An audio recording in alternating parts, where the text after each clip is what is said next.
I removed the hat, probably temporarily, because I end up, if I'm looking at myself on a screen while talking, endlessly messing with my hair. Huge character flaw. It's not fun for anybody. If I just keep it like this, no one's gonna say anything. Look at Maximilian Dude. His hair's perfect all the time, just how it is. He just lets it fall, just a little bit of puff and wave. Classic signature. Maximilian Dude. Powerful ally. Powerful ally. Um, I'll tell you a fun little thing about Maximilian Dude if I can remember it. After the Sanji story, um, we don't need to get him because he's resting. uh, but okay, when I met this little dude, I explained that my sister and her fiance had the litter of kittens, and this one came out wobbly, unable to balance. And they're like, his condition, he's like super hard to take care of, he's always crying. The veterinarian suggested putting him down, right? Because it's an incurable condition, the amount of you know, and when I took him in, it's a little aside, I said if his life was ever painful, if he ever wanted out, right? If he wanted to take the journey to reset the game, to join the live stream, I'd let him have that anytime if that was his desire. I'm not going to keep him onto the tubes and keep him suffering tied to this world, because my spirituality is something that I walk with, you walk with the energy of spirit, it's a belief, it's innate, you've seen it, and you've looked in people's eyes while they've told you experiences of the supernatural and their beliefs, which influence your beliefs. I'm of course I'm a skeptic and like to try and prove something, and if something is mysterious, it's a part of a larger sphere of science that we don't know yet, right? And some people are like, well, that's just impossible. It's like, well, if there's evidence of it happening, then it's not impossible. It's just part of the mystery, part of the undiscovered school of information, and that's something that makes me excited. Um, you know, and honestly, I have so much respect for academic background and learning with peers and mentors. I kind of make a case for independent education and like learning from everything in the world around you and developing great specificity of study, of research, of work, of intelligence. Um, which is super valuable. If you have a cookie cutter experience, even if you're a master class S rank diamond level or above, like expert in your field, so is everyone else around there. Like what unique things do you have to offer? And I'm sorry, this is like entirely a day. We get back to the Sanji story here. 1 second, let me rep a good book. My homegirl Montserrat is a big Latino girl who doesn't take any shit. She can fight anyone from California, but she is also a poet and has a soft side and has had to go through more trauma and pain than most people 5 times over. But she also loves to have a good time, and Mexican food and wine and good books and poetry and wonderful at setting a scene. She always knew how to say awkward things that would make me feel uncomfortable. She was a fucking master. Okay, Monse. All right, I'm just gonna. Yep. Uh. Yeah, no. She gave me this 99U collection of books, which is build your routine, find your focus, and sharpen your creative mind. And believe me, not coming from an academic background, everything that I do is like Mugen from Final Samurai Champloo. A little bit of Mugen meets Gene. But free form, wild style, graffiti, thinking on your feet, developing this kind of hodgepodge thing. And, so it was super difficult for me to structure a routine with the ADHD. But over years and years and years, I've tried to incorporate this. And they've got just these leading interviews with all these different CEOs and professionals, and all of them are almost all of them have some contradictions in them. It's just something that works for someone, and the truth and the experience that they've gained super consolidated It's like every panel of information is like a whole big thing condensed down from these unique people that their information, their experience got them real world success. There's like the CEO of Adobe, someone that launched this new app that totally took over the world, even if it didn't happen instantly, and they stuck with it. And what worked for them, finding success. So what might work for you, finding your own personal success, achieving your highest potential. The 99U books are still revolutionary. I'm amazed I got this shit in 2015, and even still, it pops off like crisp. I think the 99U Foundation puts up free information on the 99U site, which I've never really checked. I shouldn't say that, but it's true. Yeah, I don't check it too. I'm gonna have a drink of Kratom. It's a cousin of coffee that you can find in most head shops. It's a light stimulant and also a relaxant, almost at the same time, a contradiction of energy. I got into it when I was doing construction up north in the Upper Peninsula of Michigan, and let me tell you, the winter extra month longer on both sides. The 5 month winter, bruh, they have like 6-7 foot drifts of snow tunneling the roads in our town. It was wild. Dealing with the snow was a constant part of life. But sometimes you'd find the most poetic and sweet moments with the snow falling almost too perfectly and pristine, like a. I know you said you haven't read Haruki Murakami yet, and really I could do. I try not to oversell my favorite things, but I'm just honestly so enthusiastic, and they've meant so much for me that I get so excited. It's hard not to oversell my favorite things. And Haruki Murakami is almost my favorite writer. I think he is personally my favorite writer in the quality of the prose and the stories and the fantasies and the rhythm of the stories. They're surreal and dreamlike and immaculate and perfect, and they like show you the art value, which is something you learn in like arts education. And I was lucky to have this hippie mentor of the arts in the town that I was living in. And he got a classical arts education in Berkeley, California, right? During the 60s and 70s. And the Beatles were crazy, and they were doing LSD, and they were like refinding the arts, and they had this vision of the utopian future, which is something that stuck with me. That optimism. Later, it was grounded and sandpapered by layers of cynicism as they saw the world not change and the weight, but yet there was that spark of inspiration in his eyes that you'd see when he brought you into it, and what it was like in those moments. The Beatles, the LSD, Bob Dylan, the art, the movement, the enlightenment. Super cool guy. And he taught me all about arts education. But arts education is about finding present moment awareness and a unique, piercing beauty in all things, right? And it transformed over time, right? The modernists, the postmodernists, people being like, well, how do you, that base perception, how do we turn it on its head and find beauty in the profane or the mundane? What is that magical quality so that you can see God in all things? You're going to replace God with source or spirit energy or life energy in all things, even if it's a toilet, even if it's a gruesome grisly scene.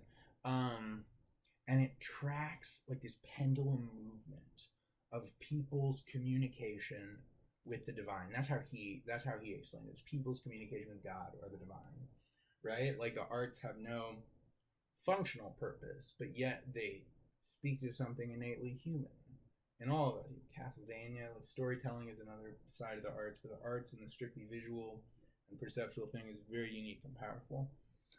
So I was very lucky to have this unique, stellar arts education. I was just this bum. I was a fucking bum, I was out there smoking weed with my friends, picking up drug addictions, trying to stay out of all fights, having a good time, living the adventure at the time. Even before that, when I first met them, I wasn't doing those things. It was a while before I went out and started to party. I was just like a total recluse. I was the most awkward, Almost the most awkward. I was Yusuke when I was a teenager, and like I came from this radical world where my life didn't have the school structure. It was this adventure where we moved from place to place to place with all this crazy drama. Man, I'm sorry, I drained all of the life out of that there. But there was so much life in everything. When you're a teenager and your acne's real bad, and you want to impress girls, it was bad. I got hit with the teenage awkwardness like a Mack truck. Believe your awkward teenage years were not as awkward as my teenage years. Like, how do you know that? Mine were more awkward than anybody, almost anybody. I'm not saying that in Napoleon Dynamite. We were like, these people that had like intense bullying and like really difficult stuff. I'm not making light of that. But it was bad. And I wanted to do art for comics and games, right? That was the entirety of my arts experience. Except when I was a little kid. When I was a little kid and I started learning iconography, I wanted to create these unique, weird visions, moments in time, right? With these, like, it was a unique thing. Like, it felt like it was a piece of art. Like, I had the, like, I was, like, confident in, like weird little creatures, like crowns and dice, and just any of the symbols and iconography that I'd gained, and putting them into unique composition. But then later I was like, that's not cool. Art? Nah. You have to be a designer, like Tetsuya Nomura. The designs for his characters aren't just the designs for the characters. They are a framework for this elaborate collaboration to make something larger than life, something almost perfect, unimaginably cool happen, right? And Tetsuya is my guy in that way. Like the designs on all the early Final Fantasy games, they were just my heroes. 7 especially because they're so diverse. Vampires and gun-armed gangsters, feisty bar ladies, and ninjas to the most pure, awesome flower girl, but she still got spunk and fight. And it's just the most wild group of adventurers. They complement each other so well. As a fan of like Dragon Ball Z and the original Dragon Ball comics and shit, Akira Toriyama designs were kind of the best. But it was like Neo Toriyama with the sharp angular style. And here, there's a thing where you say about the cross pollination of ideas. And maybe I mentioned it in the other thing, but like Final Fantasy VII came out, and Digimon came out. And the character Matt in the original series of Digimon, he's Cloud. He's got the sharp geo-angular hair. He's got the sleeveless, like turtleneck sweater vest. He's got like the chunky boots and the chunky gloves, and has an edgy, cool guy. He's Cloud, Digimatized. The Tetsuya influence, and also the whole Final Fantasy crew, including Tetsuya, that did the monster designs and such. Becoming fuel to the world that was Digimon. One of my favorite shows as a kid. I digress. I have this grand, elaborate fantasy for a Digimon app game that would rock the world, and I just know it in my heart that is $1 billion game. Like elements of Pokemon Go, where there's real world stuff, and it's you touching the digital world, right? And the digital world influence and the Tamagotchi thing. So we're bringing Pokemon Go elements and Tamagotchi elements, where you're bonding with this unique creature, taking care of it. You're investing yourself emotionally into this digital world. Well, at the same time, you're going to like drops to do fights to find rare monsters. A hyper elaborate game with all of these like challenges and opportunities and gachas and crazy RNG things with millions of people playing. So it's like, I got the 1 in a million RNG. Oh, you're blowing up on stream crazy. Super fun. Keep everyone into it. And the design. Like, you take Digimon as the base level, but then you hire on, like, I imagine in my mind, like $100 million Final Fantasy VII, right? Just into the design. So the world's best designers just reimagining and refiguring all the Digimon and rendering them perfect rendering style, like a digitized Breath of the Wild style. Little bit Final Fantasy. Like Final Fantasy meets Breath of the Wild, and like, made for the phones, made with emojis in there, and you communicate with your friends with unique emojis in this like social aspect, and like, it could be made in the streaming day now, the streaming day and age, so that you could clip and capture moments and share them and build communities and take part in community challenges together and be fucking Digimon. Digimon, digital monsters, Digimon are the champions. And I I know I posted a thing on your music page way back in the day, and it was like Butterfly, Digimon, my favorite anime theme. There's something about it. I think I did this story, but we'll just not a bit. When I first saw this Digimon, it was a commercial for a little Digimon phone game, and it was super basic, but the energy was there. I was like, if this was 100 times better, it'd be the best, most captivating game in the whole world. Like, bar none. Pokemon Go was so big, but it was so basic. It was so predictable. There was almost no game and no challenge. And for someone that grew up with Final Fantasy, Jujutsu Kaisen, that shit, right? Like jump, flip, spin, take it to the next level, go way over the quota line that you hit, take it 5, 10 times past it, Go Gurren Lagann on that shit, go Hideo Kojima on that shit. Don't shoot for what everyone else is doing. Shoot for the stars. Shoot for the highest potential thing. Use Goku as your fucking inspiration. Like, sorry, I could go into a thing on mythology, and I haven't forgotten about the Sanji story. And you're like, oh my god, you told us you were going to open with the Sanji story. Gone 10 tangents already. But if you're doubting the validity of the game making thing, it's like something that I look up all the behind the scenes of how games are made. I don't know the technical coding specifics, but a pretty good idea of the pipeline and production and development. And you pitch the concept to the studio, you use pre-existing things to make a map. One of the best designers in the world, Feng Zhu, FZD Design, a designer from 1997 in the PS1 days, who did work on the first Star Wars movies, worked on Diablo, worked on fucking every game everywhere, made himself a self-made millionaire, rocking that Photoshop. He was one of the first designers. There was almost no, like, the idea of a design team and what their skills were. It was so advanced, and you were just the only guy that was there. And whatever the fuck you knew was what the games would look like. That's what they used. They used everything they had. And Feng Zhu's the shit. He's really good. But even still, like, everyone has unique specifications, right? You're like, Feng Zhu's like Orin from Final Fantasy X. He's like always up there on another level.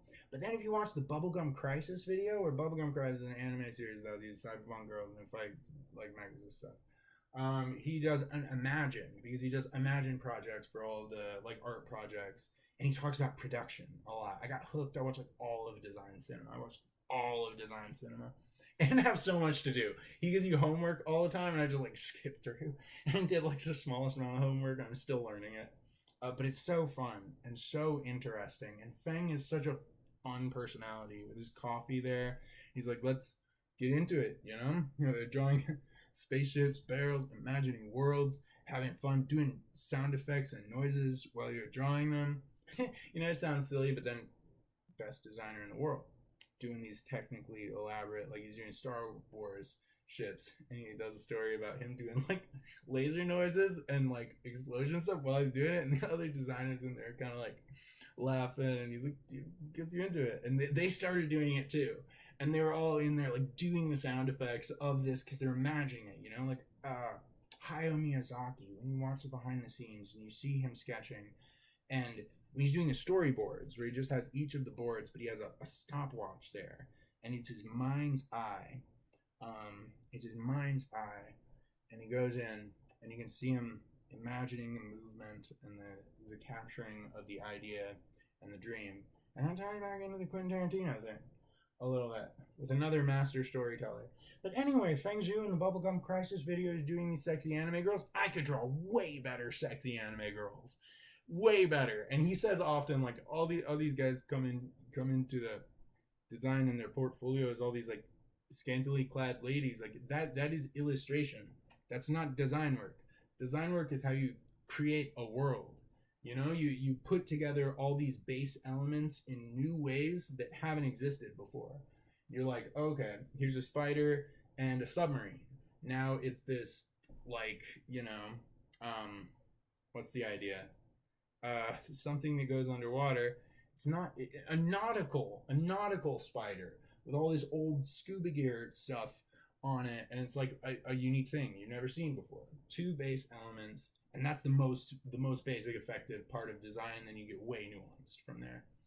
But you take two things, you put them together in a new way. They call it the reskin.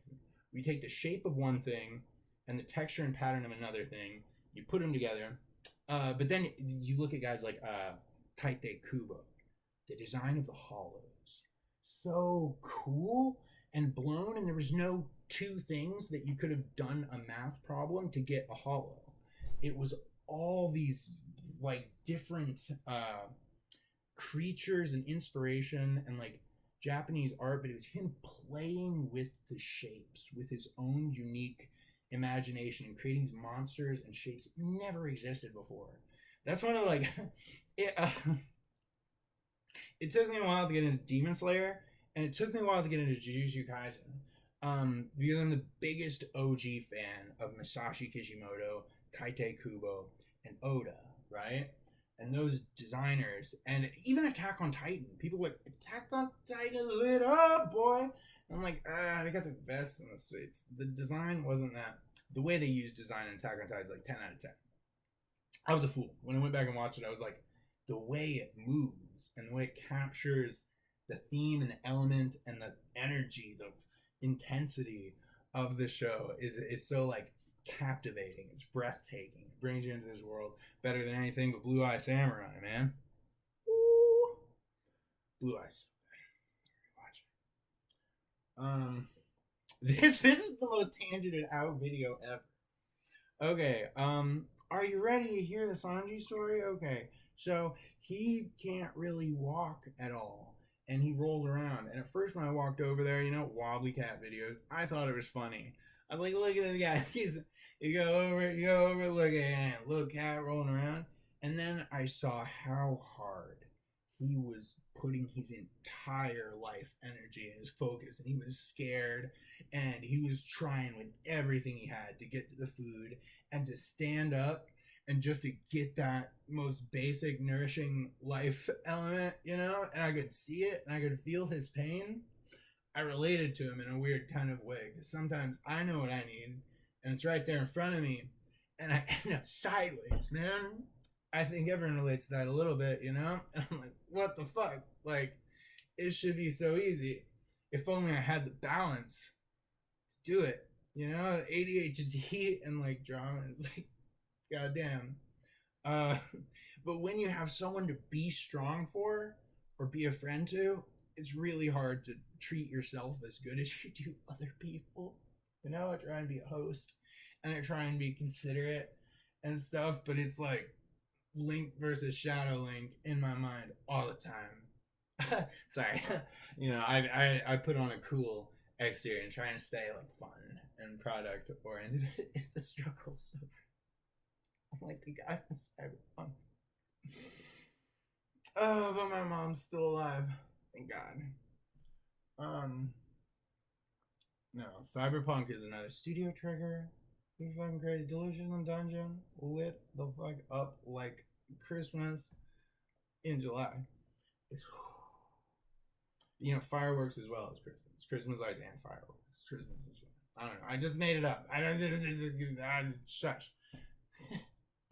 Okay, so when I found him, I started crying and I started sobbing right there, and I picked him up and I held him to my chest. I was like, you're gonna be okay. And right then, like I was like, you are Sanji, because he had 3 brothers and 1 sister, and they all had ninja moves. They all had abilities, right? They were jumping and doing flips and running out there so strong, and him, he didn't have any abilities, and he's just there by himself crying and like praying for the strength in this like world he's trapped in, and it still is very emotional. And I was talking to this old lady, good old lady, just the other day. And I was telling her the Sanji story, and she like started crying, and she was like, "This gives me hope." And I was like, "Yeah." I'm trying to do like a fundraiser with it for a while, and I think there's some way that we might be able to get some base funding, uh, and to be able to make sure that Sanji has the best care ever, and to share his love and optimism with the world. Because I swear to God, he has lifted me up as many times as I've lifted him up, man. With the Sanji name was too perfect. I was like, oh, okay, and you're not gonna be like weak and crying and confused and scared forever. You're gonna become a badass, kitty. You're gonna have Sanji strength. You're never gonna give up, right? Any challenge, just staring it down. And he does. He so does. Every time he gets back up. Like, there's times I can see him and I can almost feel him. He's like, I'm going to try and stand up this time. Right? Like, I'd really like to just walk over there. And he can't. He's like, what the fuck, dude? And I'm like, I just remind him that he is perfect. Exactly the way that he is. He's not supposed to be any kind of other kind of way. Like, he's fine. He's perfect. He's as intended. And just as good as anyone or anything else in the whole universe. He's got that infinite value and that perfection in him.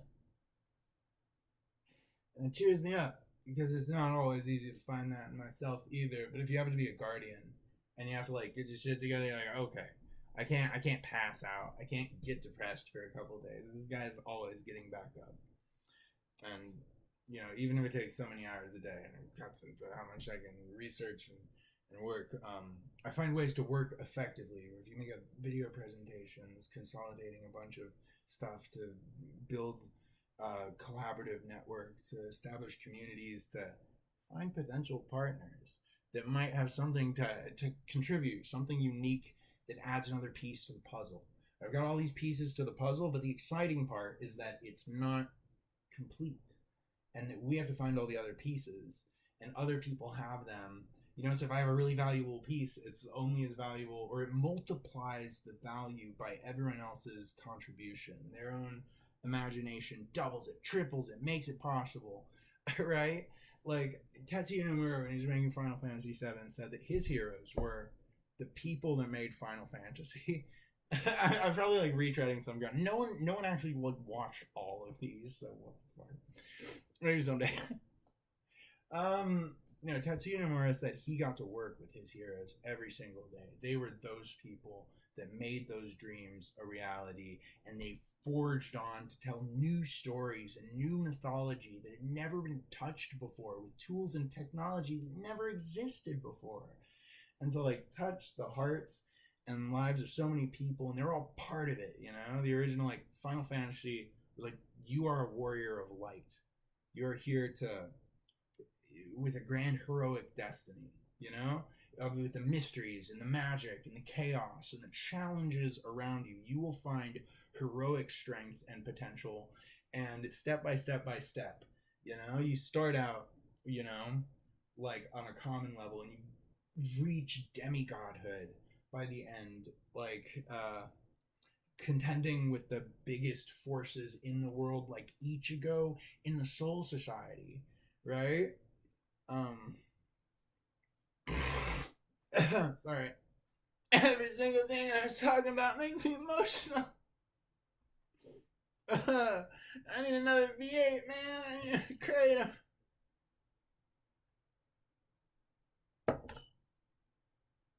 Fucking bugging my kratom. Ladybug.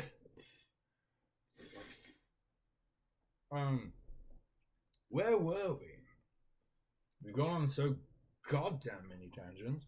Yeah, something that I like to say is that poem, Robert Frost, right, spoke to me as a kid. There's a path in the wood, and there's a point where the path diverges, and he's like, I took the road less traveled, right? It was where you find things that haven't been discovered before. right? It's where you find unique solutions, contributions, challenges, and solutions, and the growth that you'd obtain through investing in those challenges to give you unique strength and to capture unique moments and perception, sounds, feelings that have never been felt and heard before. Right? Really good, really good. Robert Frost is a fantastic American poet, and that poem is the only one I know by heart. It really struck me. But I say, I found me in a path in the wood, and the path diverged, and I took the road less traveled every single time until I found myself deeply lost and alone in a wood, completely undiscovered. And I had to forge my way back to the path, and I had so much help. People that gave me hands up when I needed them. For every single trial and opportunity, and every time I didn't know how I was going to get through it, it's like I rose to the challenge. I did my best, right? I kept getting back up like Sanji Cat. And yeah, I didn't do the fundraiser on Sanji because I was like, I also had another inspiration afterwards. I was like, Tails, bruh, because he looks just like Tails. He has the like orange and white, and I felt like the personality of Tails is almost spot on who he was and is. You know, just this playful, happy, curious, but earnest fighter. You know, and he rolls around like a Sonic character, and he would spin his tail around, and he would even like he would charge himself up when he was a little kid, and then like boost. Like he did the Sonic the Hedgehog roll and boost, and the recessive gene that causes polydactyl cats with the many toes is called the Sonic Hedgehog gene. It's actually a missing Sonic Hedgehog gene, or a divergence in the Sonic Hedgehog gene. The Sonic Hedgehog gene is the genetic blueprint in like the single cell that maps out the development of the whole. It's a map of all the fingers and extremities and bodies. There's all this genetic information. And the scientist that discovered it was during the 80s, and his girlfriend loved Sonic the Hedgehog. So he was like, impressive bitch. Sonic Hedgehog gene. People call it the SSH gene for short if it's like malformed humans, right? Because humans have Sonic Hedgehog genes as well. You can look it up. Just look up polydactyl cats, and the Sonic Hedgehog gene thing comes up. It's a Wikipedia adventure. It's a basic Wikipedia adventure. Sometimes people are like, how do you know so many things? But you just learn always from everything. Breaking Bad and the behind the scenes of Breaking Bad. A fucking library, bro. A storytelling masterclass after masterclass after masterclass. Yeah, one of my favorite stories. Should I tell it to you again? I must. How do Kojima make Metal Gear Solid 5? And he's watching the second season of Breaking Bad. That's where he was at the point. It came out much earlier, but at the time he was just getting into Breaking Bad. And his favorite thing in the whole world. And he said, for 2 weeks after the end of the second season, you know the end of the second season, the plane crash, Jane, all that. Crazy. I know that you watch Breaking Bad. I tell you Breaking Bad analysis videos, even though I haven't watched all of them. Really, really good. Because he didn't know if he would ever make something as good or as cool as that. It caused him personal creative depression, and then like later in Death Stranding and Metal Gear 5, even Metal Gear 5 is Breaking Bad element. Death Stranding has another different aspect of Breaking Bad element, but it's also Evangelion. It's also Refn. It's so many things. It's such a divine, bizarre fusion of ideas and styles. I could go on about Death Stranding for 2.5 hours, 4 hours. It's a passion. As well, I can't fucking wait for you to play Death Stranding. What I'm saying, I can't fucking wait for you to play Death Stranding and hear your analysis and breakdown of the story and gameplay elements and the unique story gameplay fusion. A lot of people say Death Stranding is kind of a story-based game, like a movie game, but there is so much of the fusion of the gameplay and the narrative elements and the unique journey and how the drive to move forward invests you in the narrative in stunning and unique ways. You know, Hideo was the master of this in Metal Gear Solid, but now he's like doing a shadow version without any of the like big moving parts, but still accomplishes the same thing in a unique way. It's amazing storytelling. It's a zinger. Well, what can I say? I'm in love with Death Stranding. I'm in love with Hideo Kojima. I'm in love with Legend of Zelda. I'm in love with AJ, bruh. I'm in love with your team. I'm in love with Brandon Sanderson. I'm in love with storytelling. I'm in love with this world, man. On a good day. Sometimes when you're done, it's easy to forget. I sense that too. I'm not saying like, you got an amazing platform and put out amazing content. You have an amazing community and a team, but it's like I know even my closest friends in places of power, of relative advantage, stability, uh, envy, still deal with so much anxiety, stress, depression. Even famous people and rich people, oftentimes the amount of anxiety and depression and stress is higher than average. Like middle class ass working person with your family and watching movies with your kids all the time, just getting by, all the bills are paid, whatnot. Your happiness levels is way higher than most millionaires and billionaires. But there are the chosen few, the Zen fucking savant millionaire billionaires who let all the stress slide off. You don't pick up the burden, you don't pick up the weight because you move with the flow. Here's Zen philosophy.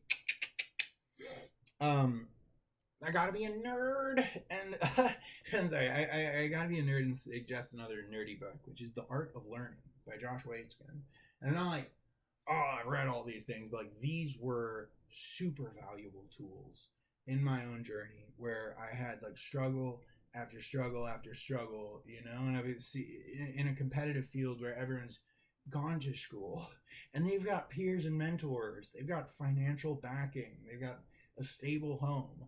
I always felt like I had one arm behind my back, right? So I needed the tools and the strategies, right? Just like Dark Souls, right? If you're going through, but you find the right strategy for the right time. I about shit when I saw the video of the guy that did every single boss in Elden Ring without taking damage, because there is some debilitating strategy that will destroy them. I didn't even find one debilitating strategy, and every single boss seemed harder than the next. And it's like, I needed the help of my friends, but there's something. I'm like, what? You get 20 more damage or something? But the right ability and the right investment. And they did the boss marathon on one live stream. Thank God for Adderall, right? One live stream. Yeah. Amazing. Amazing. The most sophisticated lock and key treasure hunt of our time. Love it. Huge fan of Elden Ring. It's on the top 5. Watch the other video. It's really good. I'm really proud of Drive. The presentation too. Drive. Even though it's posted before the other videos, I recorded it like a couple months after them, and my YouTube just got all backwards because I was like, these videos are private, and I'm like, I'll make the videos unprivate, like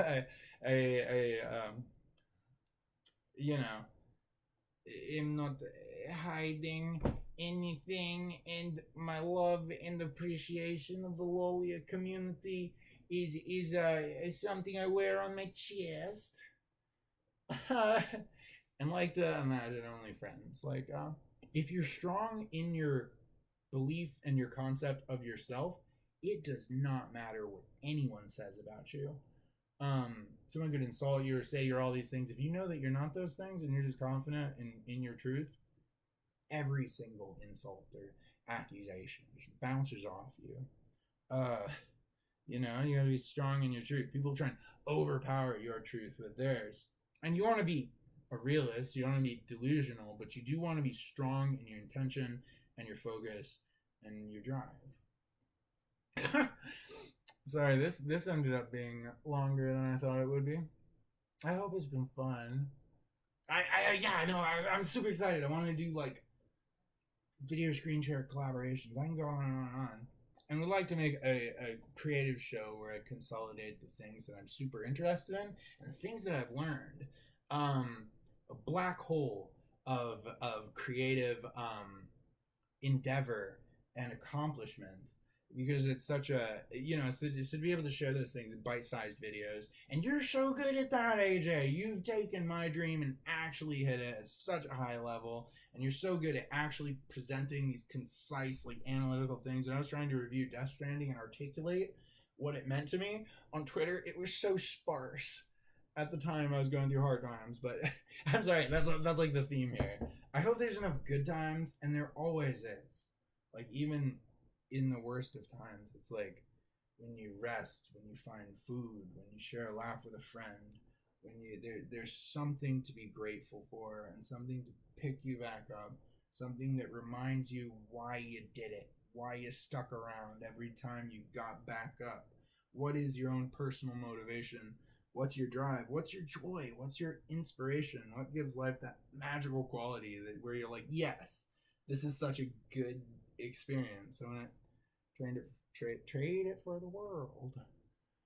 It kind of makes those problems disappear, and solutions grow and flourish. Yeah, and that's a lot of the dream. A lot of the dream. I'm sorry. Maybe this isn't like this might not be considerate enough for you for a first round, and I mean, like, I'll probably just like shoot the shot, just because, like, ADHD, maybe a light form of Asperger's, but I try and be considerate. But sometimes it's like I don't have a filter, and, like, social, like, I don't know, parameters are like, I thought I was being totally chill. They're like, slow down, babe. You got nature calls? It's in the back. That's what the slow down, babe is from the very, very beginning, first minute of Devil May Cry. Ugh, I'm glad there's not another bug in that. I need, like, a biker babe, or like a mercenary. Biker babe or a mercenary. Let's see, maybe like Malabella, Lemon Blood, Lemon Bun. A real fucking gangster ass mercenary. Yeah, no. And of course, I always admire and respect Frankie Lowley and still. Fingers crossed a little bit that if we just got our friendship up to 9, right? Who knows? But, like, it's a flourishing world, and for all of my friends and everyone is like, I wish them the highest love possible. Even if I'm like, I love that person, I'd love to be with that person. If there's a better person for them, as someone that loves that person, I'm like, go for that. I wish everyone the highest quality and caliber of life, and I strive to. Like, you get personal investments and attachments to things, but I try to not have any grudges and to just hold the highest intention for everyone,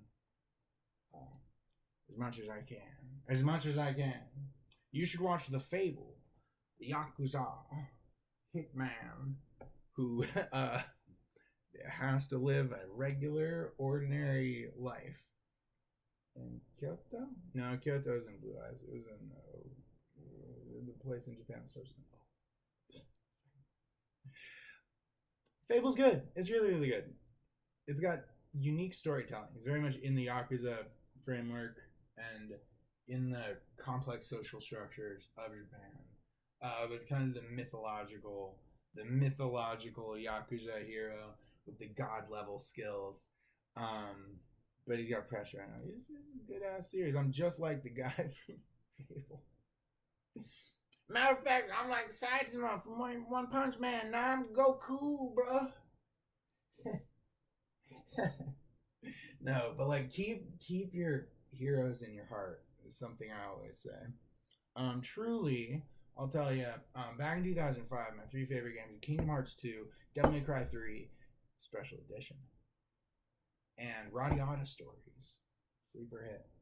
And those 3 guys really, it's not like my personality, but my personality archetype that I aim for. The base heroism, the fun-loving, partying, courageous enough to look into the darkness and find strength and make everything fun, like Dante. And Jack Russell, the Jack Russell Terrier, His name is Jack Russell. The main character of Audio Stories is just a dude. Every man, just common decency. He's got hobbit points, you know? But also as a fun-loving goofster, a real wild card. A wild card enigma that throws this unexpected element into every situation that he's thrown into that becomes part of this grand destiny. And he's the wild card Joker figure, sort of. But yet he sticks to his own ideologies. The game's got one of the most pivotal choices in any game I've ever played. They're like, there's a war, and they're like human or non-human side. Completely different endings. I'm sorry I'm spoiling Roddy Out Stories. You should play it. I'd be so fucking psyched. No one's playing Roddy Out Stories. No one view Roddy Out Stories, but you got the community.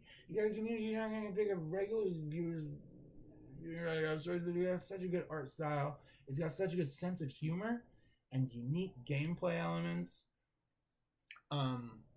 Something that gets me excited in games is the idea of like a million people all playing the game, and the shape the game takes is very unique to you. What are the characters you get on your team? What are the places you explore first? What is the sequence and the element? What's the emotional feedback? What's your resonance with the story? Or even out of you play it many, many times. You get different, unique things. It's fantastic. I think it's one of the best RPG games on the PlayStation 2. Obviously, I'm biased. It's so good. It seems a bit incomplete, maybe. No, I didn't play Metal Gear Solid 3 until way later. Until Metal Gear Solid 4 came out, and it got 10 out of 10s across the entire scale. And we didn't have a PS3 yet. I was like, invest in that shit. That's because I played Metal Gear Solid 1 when I was a little kid. This soldier dude was like, "This is the game. This is the game." He had the VR missions too. It wasn't as cool as that or anything. He's like, "I love Metal Gear. This is the only game that's on this level." And I was like, ah. Even though I was used to playing Nintendo 64 in the Ocarina of Time and like Mario and whatnot, it felt like the graphics in Metal Gear were better, even though it was 32-bit. It was gritty, the art direction, the intensity. Me and my brother had to fight through that fucking insane ass gauntlet. 6 years old. So as a base memory, a pivotal, deep set memory of love Metal Gear Solid, just never found the games during the PS2 era. I don't know, man. Didn't have PS2 when Metal Gear Solid 2 came out. So I watched the X-Play and all the reviews of it, and I was like, that looks so cool.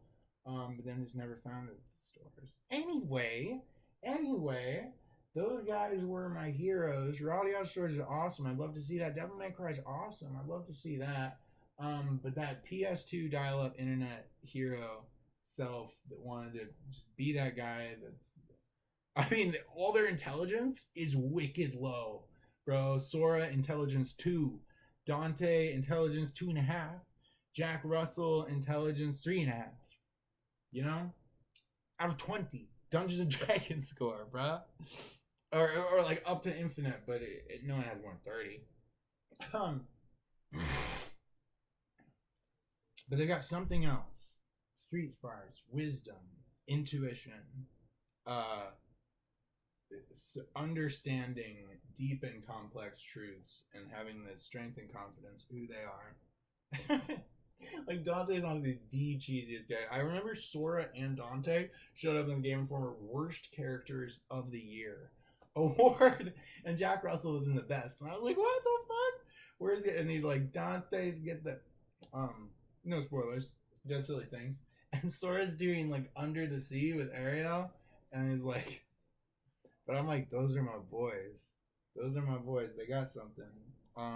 I don't give a fuck what anyone says about them or thinks about them. And yes, they be goofy, but they're also, they do things no one else can. They capture some of the most epic moments, the most clutch victories, the craziest gameplay and narrative design fusion. Legend. And part of the evolution and cross-pollination of talent and creativity in the video game. I don't know.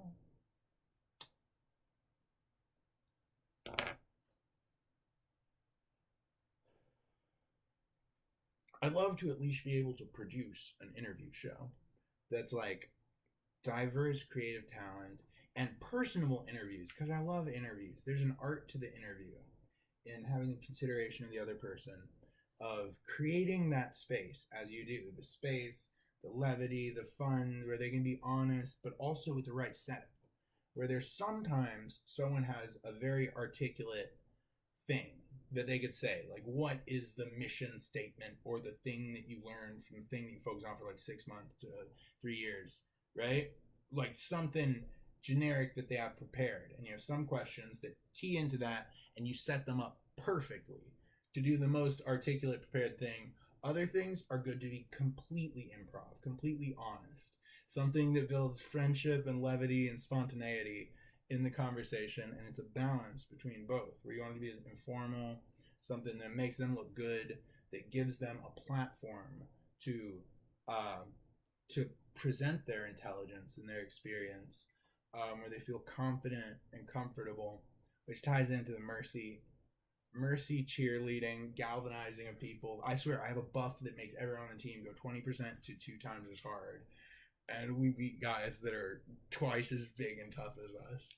It's such a gratifying feeling. Um,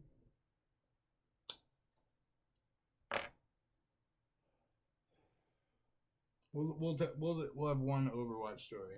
Okay, there's a game. It's on Route 66 is one of the maps in Overwatch. You played Overwatch, you played Route 66. It's a payload map. So you go over the payload and you're either attacking with the payload and you're trying to move it, or you're defending it against the payload and you're stopping the movement. And we were on push, and the other team was so fierce and well put together. They stopped us every single time. We made almost no progress. That's what they call an unwinnable game, right? If you're like they just outclass you every single time. You coming into the other thing demoralized. Like I wonder how long we can hold it. But I was on the mic, and I was like, not to fucking day, man. We could walk gently into that good night, or right here we could make a stand, and we give them everything that we got. We throw it right back. We give them hell. Instead of being demoralized, we turn the situation into fire. And there's one guy, and Soldier and Mercy make that impenetrable wall, the most deadliest assassin, the unkillable soldier, wicked team. And he was on the comms. I mean, he didn't have a microphone, but he was listening to mine because he was on the comm channel. And he heard every word, And I was like, what the fuck? I don't want to lose this game. I don't want to give up, I don't want life to push you down and hold you down and like you feel like you just can't make it. I'm like, anime strength. I'm like, we can't give them an inch. We have to hold the line. We have to play like 3 times better than we were just playing. And if you can, they're like, all right, these pushovers, these chumps, we just walked all over them for 10 minutes straight. They couldn't pull a thing. And you're like, not today, motherfucker. It catches them off balance. It's a chance where you get to do a judo throw on them, where once their balance has been disrupted, you can change the whole momentum of the game. And we became the unkillable, impenetrable line. Like, we didn't die at all, and he'd be killing every single one of them. And I'm on my most choice evasions. I'm like, you can hide in that place, and that place, and that place, and get cover. And when you hit them, you gotta hit them hard. But they were all balanced and offset. They didn't even like wait for their team because they were all used to having an easy win. And this is something that he talks about in The Art of Learning, which is such a good book. Chess Master, Joshua Waitzkin, child chess prodigy Joshua Waitzkin, fighting New York kid with the genius chess brain. They made a movie about his life. It was goofy and fun, but underneath it was this whole. He invested his whole life into the chess. It was very emotional. If he lost the game, sobbing. He like. So the concentration is so high. It's like a Death Note anime thing. Out there in the chess. I mean, when you just see it, these guys just sitting there at chess, but the way he describes the fire and the movement in it is quite enchanting. You're like, damn, I'm not as cool as Waitzkin. But then he's got all these endearing personal things where he talks about like, yeah, he's the god of chess, but then He's awkward around girls. He doesn't know what he's gonna do in the world. Sometimes it's scary. When he's a kid, he's still scared of the dark. Sleep with his parents. Um, he's a totally real kid. Um, and then this chess life when he became like 17 years old was super stressful. They made a movie about him. There were all these like crowds everywhere. He was a celebrity of chess.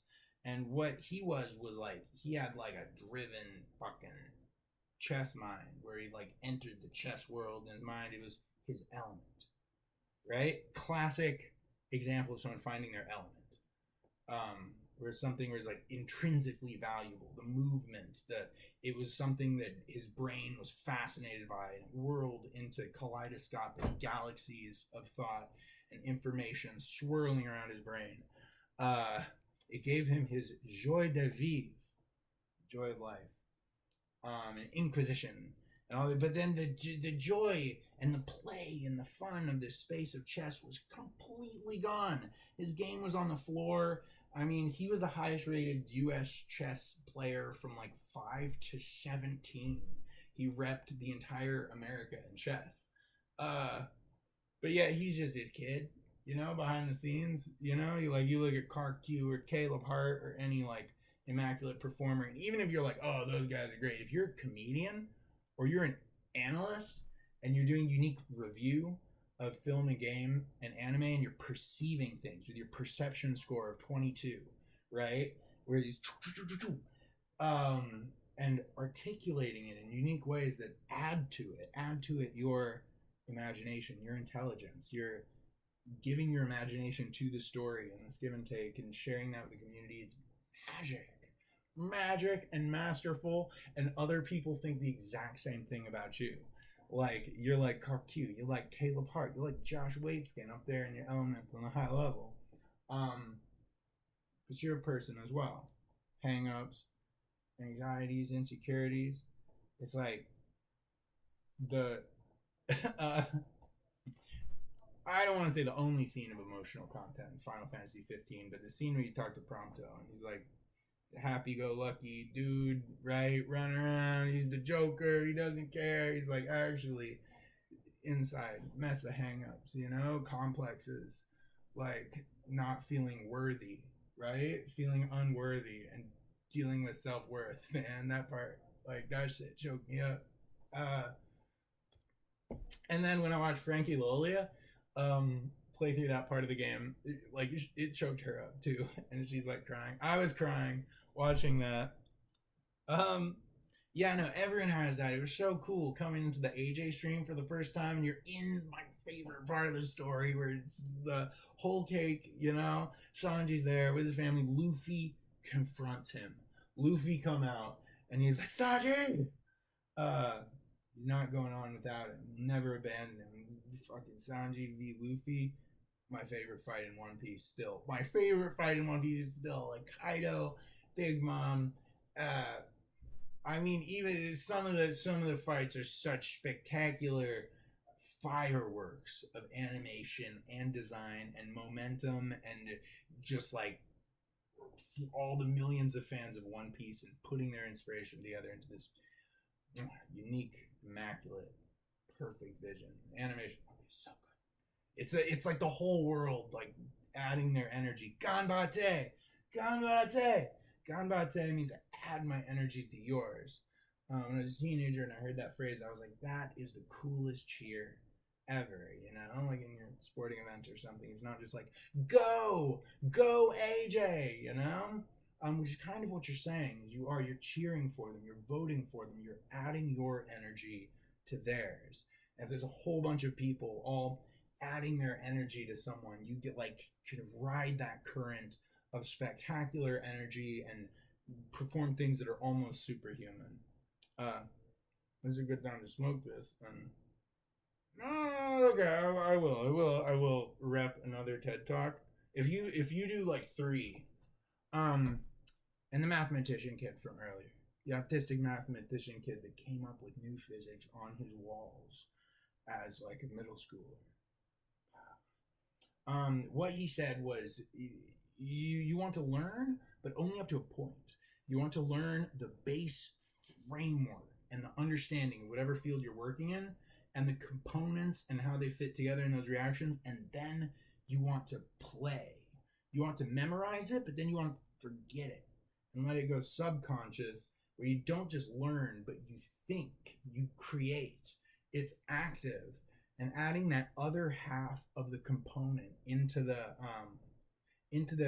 process of learning, where it becomes interactive and you're adding your own unique imagination and intelligence to whatever you're doing, and you have the confidence to explore and to play, which in a lot of fields it can be almost like paralyzing. You're like, you want to be right, you want to rep someone, and everyone's more intelligent than you, right? They've all written all these masterwork books, and there's levers and levers and levers that you'll never even read.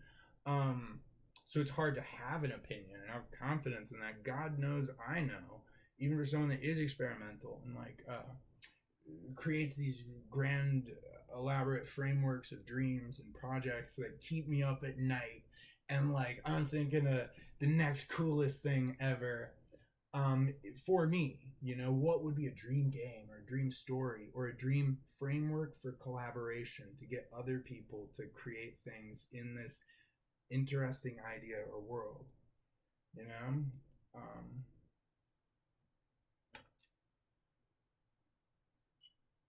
uh, so yeah, this is what is like in my head all of the time, man. It doesn't stop. Like building these elaborate sandcastles of dreams, thinking of like that guy's creativity and talent and this project and framework and that community building project and that way to get funding that ties into that. The advocacy for being a voice towards the change that you want to see in the world, which is even beyond your area of expertise. Advocacy is something everyone should have.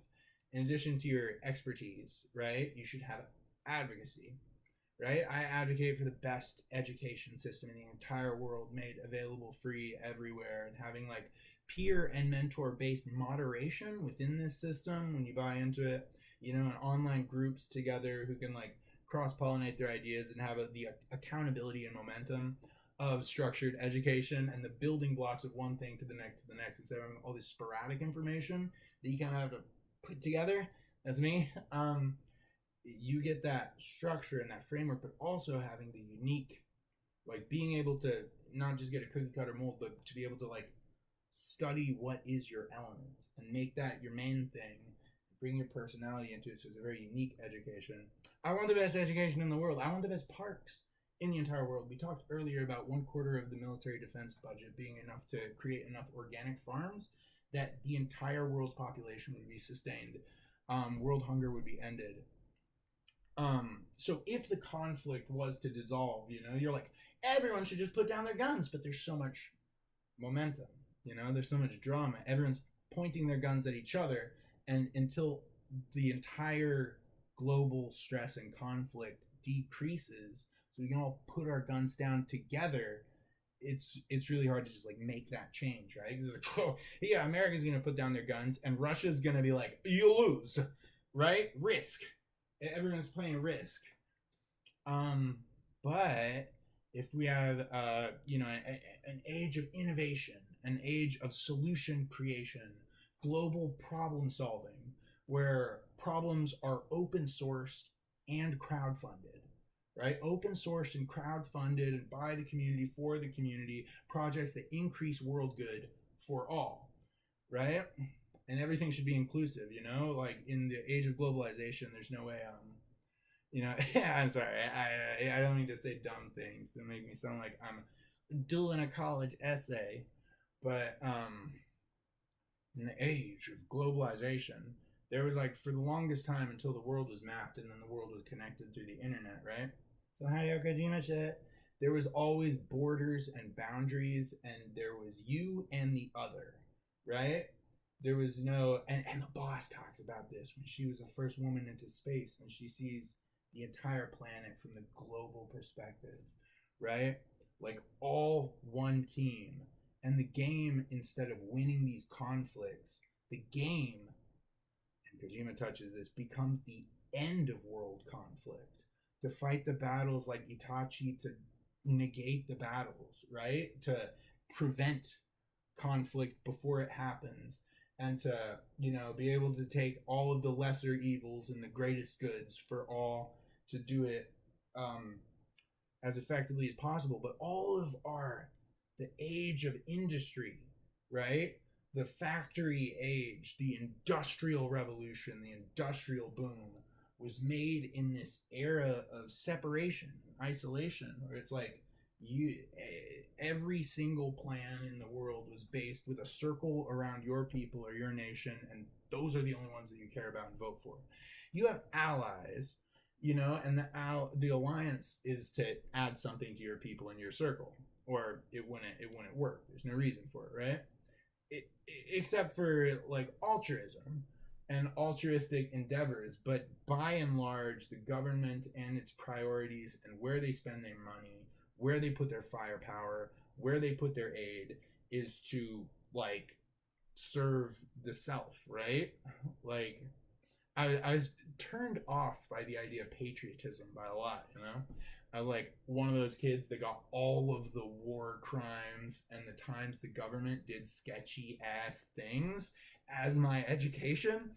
And it was fractured. It was unclear. Like that became like 90% of my entire perception of the government. So it was very anarchistic. It was very negative. And over time, I'm like, there's so many heroes and good people and hardworking people that make the system better and support each other on the ground level and like keep it going. There's way more reasons to be optimistic than there is cynical. I got a pretty good argument against cynicism, and I'll lay it on you sometime. And that time is now.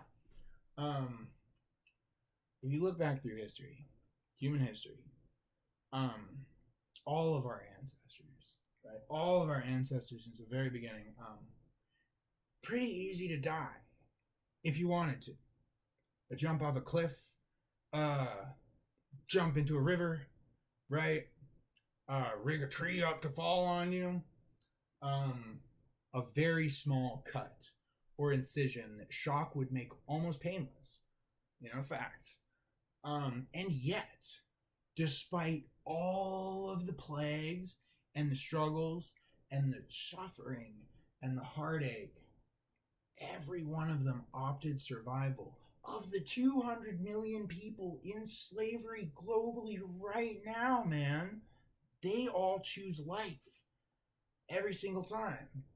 And there's kind of like, humans are incredibly relative. They're incredibly relative creatures. You adjust to the environment that you're in, and it becomes your whole spectrum of good and bad and contrast and whatnot. So there's the negative within your spectrum and the positive. And if you look back at history, and are things that become almost unbearable, and there was like 100 times worse for everyone. You're like, no video games, no modern conveniences, no air conditioning, no plumbing, the plague, torture, like constant, like it was like The Witcher, but without cool ass witchers and the Geralt of Rivia, Sometimes there's Geralt, but never was there really the Geralt the Wolf, the fucking revolutionary, the madman, that lone hero, that gangster rapper.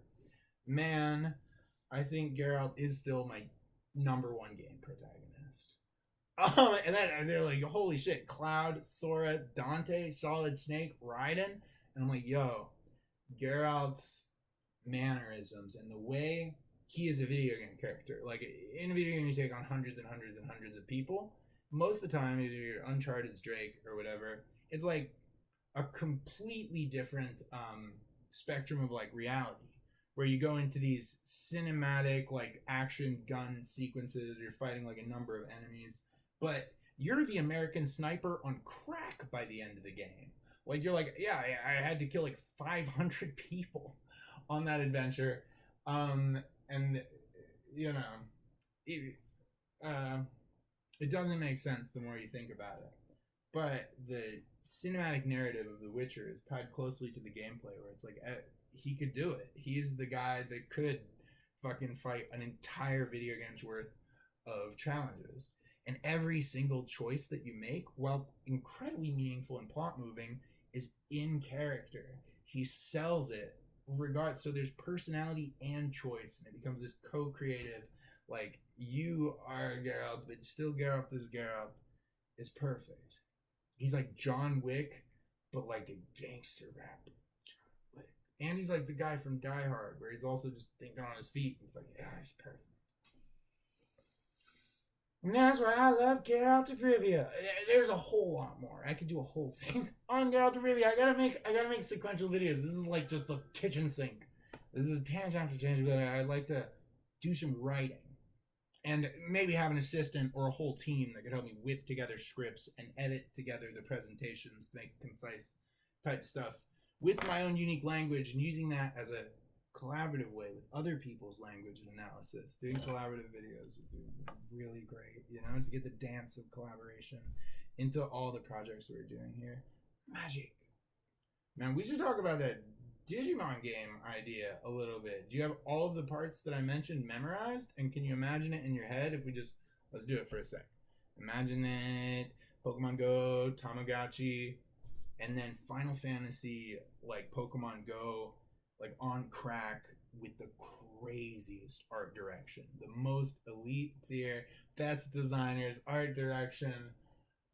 Okay, I'm sure. But let's take a minute to just add your own imagination and intelligence to it. What are the parks? What do the parks within the digital world look like? What are the exploration? How did they, the regional stuff and the locations that you go, how could that tie into gameplay mechanics? Pokemon Go is still the only thing I've seen to really innovate on that, and that's a whole other element. To see a grand blockbuster epic to do that with a great gacha system. And the gacha system with the Tamagotchi Digimon thing, oh my god. You'd be making billions annually, right? Like Genshin Impact money, League of Legends money, Fortnite money, maybe. You know? Dead ass, bro. Dead ass. So that's fun, but then play with it. Add your own, like, what could the avatars look like? What do the avatars look like? What's the communication with other players look like? What should be the sense of wonder and adventure that you feel when you're playing the game? What kind of sense of childhood nostalgia are we trying to capture? And then how can we do it in a new way? Right? So you have winning elements, but then there could be a billion different variations.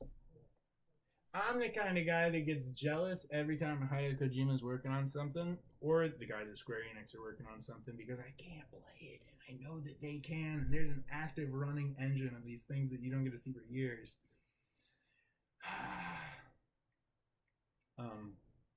So I want to do that. I want to create things, and to be the first one to see them, and then work collaboratively to make that dream as good as it can possibly be, and then bring it to the world, right? To opening day. Like the first day they launched Overwatch, it was like 100 million hours of Overwatch were played. It wasn't that much, but it was millions and millions of hours of Overwatch the first day. It was like years of time if you put them one in a row. Instantly, explosion. The Walking Dead. Rumiko Takahashi. He's so good. Love Rumiko. I gotta watch the map at Ranma. Let's talk about Netflix. Hey guys, this is Lane Imp Netflix. I'm just like that guy from Man on the Inside. I'm your man on the inside of Netflix today. We're doing a bit. Man on the inside of Netflix. You see, I couldn't I'm not that good at planning and prepping things. I just do them spontaneously. I'm very wild style. I'm Mugen and I need Gene. Because the Gene Mugen fusion is one Honda. Gosh, I should probably do something productive. I should write up some presentations. I should film more video presentations, but do them concisely and have a little bit of script. But this is the familiarity one. Whenever I make a new friend or a partner, I like to try and get on the tangents and whatnot, talk about what I'm doing, but to build familiarity. Familiarity breeds contempt. Maybe, but also it breeds a shorthand, and an understanding, and if I kind of outline what is my areas of expertise, what are the things I'm interested in, what are some of my ideas. If you have anything, um, like even one thing, if one thing has sparked an interest for you, I would love to hear your thoughts. When I'm hanging out with people, I am always like the introverted guy that just loves to listen to people and what they have to say. Pretty good at like deep listening, and dream of being an interviewer and whatnot, where you prep really good questions, give someone your full focus and attention and consideration and respect. And to hold a space of levity and fun, just like let the ideas flow, to enter the flow state where you can capture inspiration and lightning in a bottle, you know. And you could shoot lightning back and forth in a good interview. You know, you capture an inspiration that sets off an inspiration, and then holy shit. Um, you can kind of tell I'm like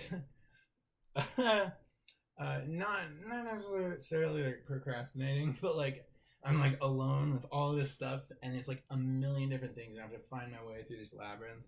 And sometimes there's a guiding light of inspiration, and you're like Gandalf, or like Gandalf's out there guiding you, kind of.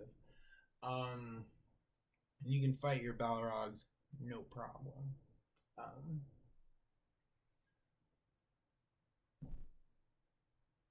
Yeah, no. So I guess like we'll just call this for now, and maybe like contribute a little like extra. 2 hours seems to be about my going studio length. I've got to do a pee. Um, I've got to do a pee, but I'll let you sit here while I do. I'll come back and I'll think of a clever outro.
Okay, okay.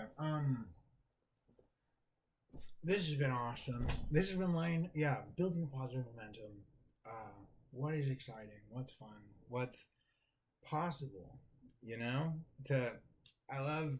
We've done Final Fantasy, Overwatch, and Metal Gear. We've had this game right now. I love so many things.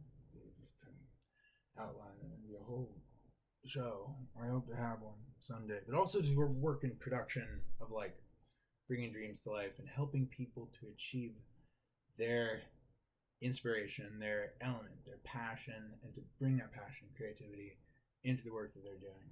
You know, that's always like a collaborative dream is way more than you could ever make on your own. You want to make a skeleton, a good skeleton. And I think my greatest superpower is being able to see the potential in everyone around me. That's something that I touch on in the other videos, but it's true. You see someone in their level 20, you think like, what would they be like at level 90 if they did every single effective achieve your potential thing that works for them within their personality, and they're bringing the joy and inspiration, which is a multiplicative gain, right? Like gaining exp, you know, building pro gamer skills, learning more engineering is additive, right?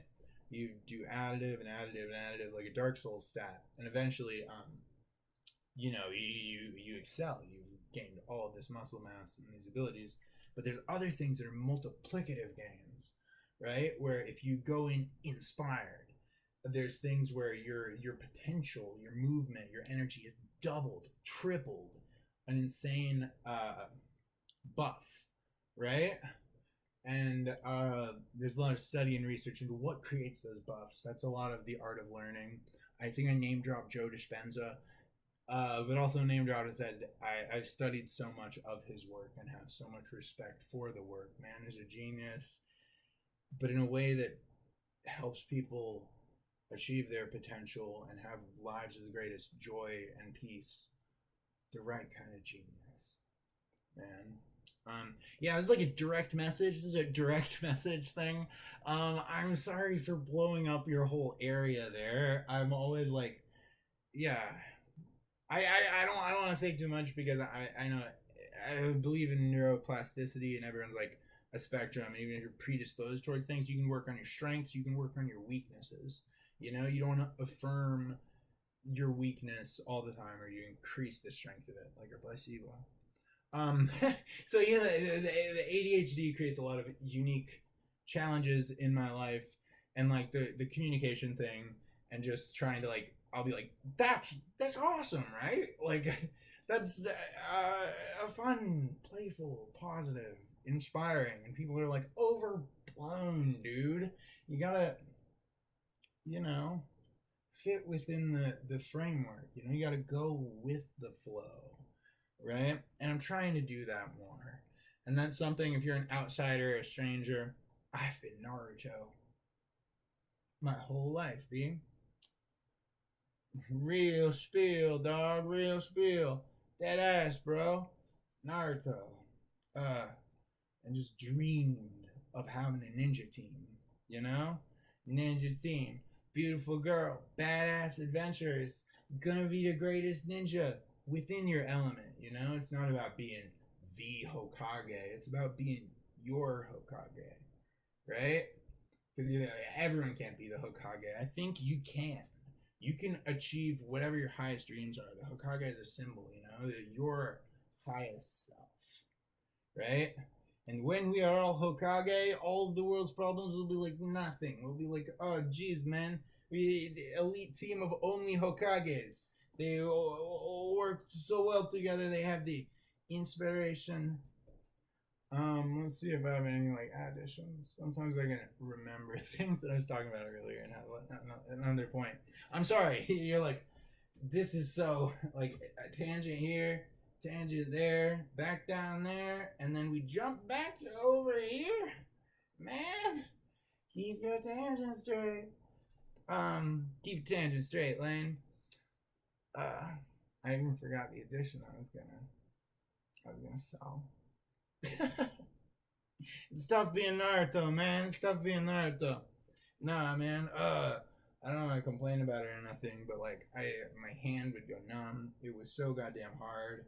I couldn't do line work, and Feng Zhu is always like, you know, I don't want to repeat myself, but Feng Zhu is always like, you gotta work like 14 hours a day, man, because everyone else right next to you, they're gonna be working 14 hours a day, and you don't work 14 hours a day. They have the edge on you. Which guy is the studio going to buy? Which guy is the studio going to hire? Who is? And it's like, it's real spiel. It's real talk about the very competitive gaming industry, but it can also be heartbreaking and crushing if you have a condition that made it medically impossible for me to do like 2 hours of work a day because I've been through so much shit in my time. I punched so many walls. I like micro fractured my whole hand. Right? Never attacked anyone. Never been in a fight. You know, me and one of my best buddies did a brawl one time. But even still, we didn't go all out. You know, I was bleeding. But I punch walls if the situation I'm in was too stressful.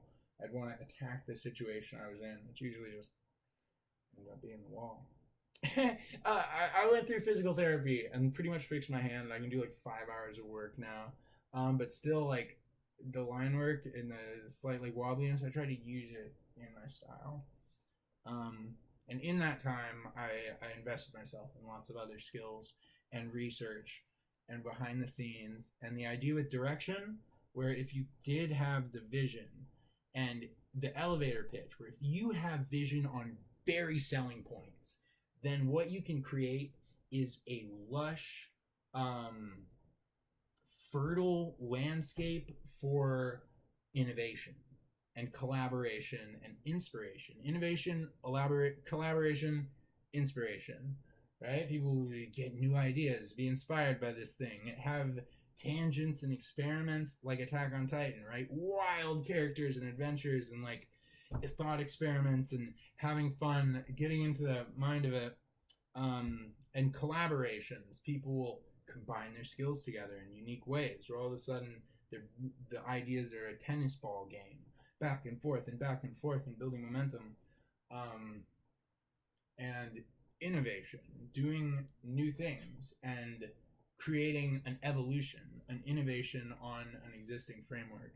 But if you can be the director to outline that winning point, that most winning point, where if you can do one move that almost guarantees the project's success if you pulled it off right. That's what the elevator speech is all about. There's multi-million-dollar movies that have been pitched as like Die Hard in space, because you understand that. That's and if you were like, and it has a wild style card in it. A lot of projects don't even use the wild style card, but if you bring one in, then even a tried and true concept can be turned on its head in a way that's spooky and interesting, and now it's new and fresh, and just through the alchemic reaction of the base parts, and you're using your mind to like cipher them together, and Brandon Sanderson is the guy with this, combining interesting elements. They crash together, they create things, and you go on the adventure while you're writing it. You know, you decipher the story. Like there's these big pieces of marble, and then you discover the story. I love his method. And again, like Haruki Murakami is totally like long form, just writes one stream of thought in this elaborate, meticulous, crazy genius way that like he's like walking through the dream as it's happening with like no plan, I don't think, or a very loose plan. And Stephen King kind of does as well. There's all different styles. I love Sanderson's style because it works really well for creating that framework for collaboration, of having those base elements that are interesting and fun.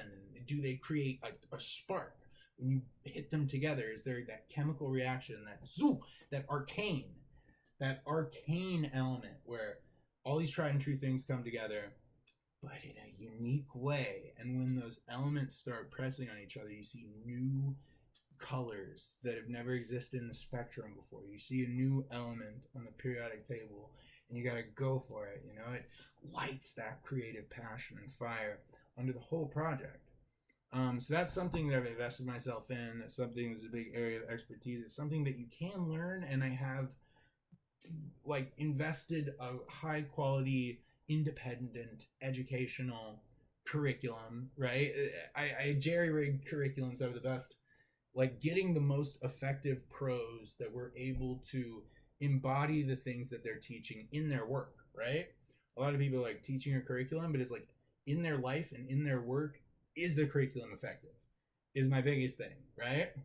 It's like a lot of like teachers and institutions and stuff is like didn't make it as a star in their field, so they become a teacher, which is fine if they have the expertise in like doing that curriculum. But I'm saying that there's a huge added value in looking at someone that's attaining anything that you want to attain, even if it's in a nonlinear way. If you're making stories and you listen to a jazz musician, but the way that he does jazz and pulls those licks and those sound and combines things together with his alchemical magic, maybe you want to do that in your storytelling. Maybe it's a samurai story and there's a plague and it's kind of steampunk or apocalyptic or old west or something, but it's a samurai story. And the main character has an eye patch and a dog for a best friend. Is it Big Boss? No, it's a girl and she's been through the shit. But stylistically, you're thinking of like Arcane Blue Eye Samurai, like the paintings of the backgrounds. It create this dream like but vivid fantasy that locks you into this like brutal world. I don't know. And then like there's mafia gangs, and she's out there to get the mafia gangs. Maybe she's gonna infiltrate the mafia gang, but it has a vendetta against one of them, and she's looking for something or some piece to a puzzle. So there's a mystery on both sides, Final Fantasy style, right? And she too is like this mysterious character, and what's driving her, but we lock it in with the individual adventures. What's the conflict? What's the world state, right? What's at stakes in this individual thing while we put together clues and breadcrumbs and build intrigue and interest and find the way these plot lines and ideas weave together to make this tapestry, this design, and to have trusted allies that you could like give a crazy ass puzzle or problem to. It's like these things don't fit together yet. They don't fit together right. Maybe you need to take something out entirely. Maybe you need to change something radically. Maybe there's a solution that's staring you in the face that you haven't quite realized yet. I mean, I'm gonna put in the intro to the video that at the point when I leave to use the restroom, just skip ahead 5 minutes. We're quite effective here. We're very effective. That's right. Okay, I might message Frankie Lolia. I might message Cynics Design, the design Cynics Chroma Core. It's a free design challenge.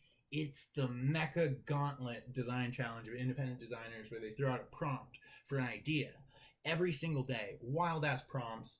There's like 16 cadets and they each have 1 day to do this wild ass prompt and create a completely unique thing. And there's like hundreds and hundreds and hundreds and hundreds of these fantastic illustrations as their imagination and creativity is being spun every day, and they invest so much into it. The Chroma Core videos are fantastic. Any single game, like Pal Monsters, right? Pal Monsters with their lackluster design and their like copycatted Pokemons and such. It's like if they had, half of the team, 1/10 of the team of that design group, which is all independent designers making things, Pal Monsters would have been like one of the most epic games ever. They're kind of just like, okay, it's like Fortnite, Breath of the Wild, and Pokemon, and there's Pokemon, and it's not much more than that. Same way Genshin Impact was like Breath of the Wild and like JRPG MMOs and gacha game. And with a fun, unique party system where there's like 4 characters and you have a dance between their abilities, so it's got a fun rhythm and flow. Gensho was a very kind of basic concept, but a winning one. It hit this vacancy, and I think like there's some people that's like, is it even a good thing? Do we want our kids to be playing Genshin Impact? But I think it is a good thing. A massive breath of fresh air. It's totally free. Anyone who didn't have a Switch, it's a chance to experience that kind of movement and that breath of fresh air, that little bit of a Ghibli nostalgia aesthetic from Breath of the Wild, which is timeless, priceless, immaculate, endlessly beautiful. I have so much respect for Zelda Breath of the Wild and Tears of the Kingdom and all of the entire Zelda series, but also Genshin Impact and the way they use that as framework to create something new. Because I mean, as soon as Breath of the Wild came out, you know, in 2016, 2017, I was like, I want another Breath of the Wild like thing. Like the next day, you know, after you've done everything, it's like build more things in this engine. It's so cool.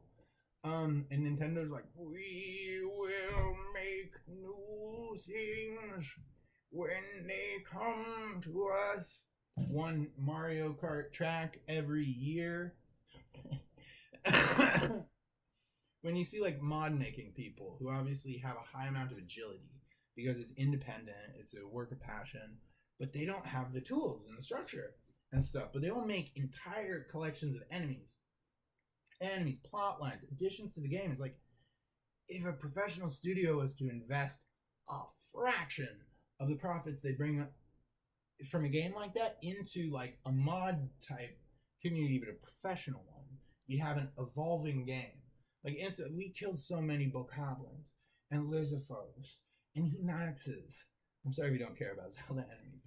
Those are all the guys. There's like 5 types of enemies. I think there's like 10 types of enemies. 5 main enemies, and you fight them a million times. So I'm like, what about all the other Zelda enemies from the Zelda canon? I digress so much and so frequently. I think I have a digression problem. But I digress. We have fun and we dream. Overwatch's signature phrase is don't just see the world how it is, but dare to see the world for what it could be. It's that Edison, Tesla, visionary pioneer type shit. Don't just see the world as it is. Narrow, cynical, reactionary. We have so much experience with the past, we like project it into the future. It's probably going to be like the past, but really the future is undefined, and there's just as great of a possibility that instead of being like the past, it's going to be like something completely new, something we've never seen, a new elemental alchemic reaction, and you might miss that if you're set on it. Well, it's probably going to be this way, with your expectations and beliefs all rigged to the past. When there is that alchemic flash, you got to ride it, you got to grab it, you got to be willing to like set it down and get your cosmic surfboard and space dandy up into that cosmic surf stream of inspiration and to follow a tangent, and then the future becomes this bright open space of limitless possibility, and it always should be, it always is. Okay, I'll go for now. I'll come back. These are good. This is good. This is cheer me up. I'm cheering you on, Ganbate. I'm sending you my love and light. Eee.